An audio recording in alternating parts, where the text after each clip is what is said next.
The student that I worked with for this class, ECS-569 at Grand Canyon University, was in first grade. He has an IEP and currently goes to speech therapy. His goals are to learn how to use his speech sounds in a more effective way so that he can read and write.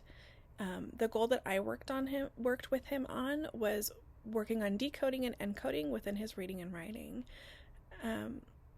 I have noticed his speech sounds improving since the first time I worked with him, which was amazing. In the classroom, I worked with him in small groups and one-on-one sessions towards his goal.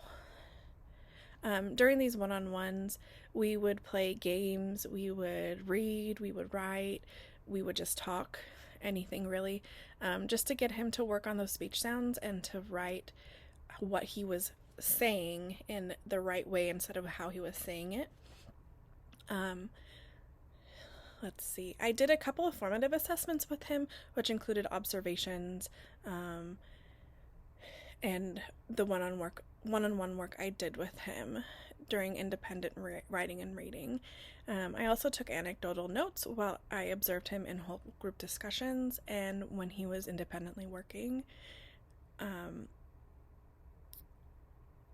I was so amazed at how fast this student met this goal that I made for him after talking to his teacher. He went from being very shy, even though I've worked with him in the past, to just being so motivated and excited to learn and being so excited about writing and reading. He's very confident with his writing and reading, but he still doubts himself when he is writing. He can read his sight words and decode all day long, and he doesn't want me to help him anymore. He gets mad when I help him or try and correct him, which is amazing because at first he was very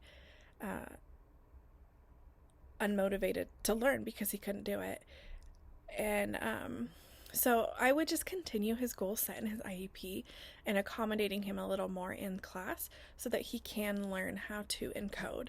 He will say the word and then he doesn't quite know which sound to make out or which letter sound and letters to use with the sounds that he's using because they don't fit.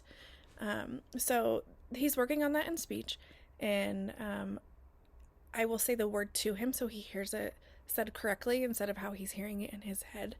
And that works amazingly, but I do still see him getting pretty frustrated with that. He also works really well with visual schedules because he's not sure about his day, if it's just written or if he's told what to do. So reassuring him with his writing and just celebrating his successes has made such an impact on this student. Thank you for listening.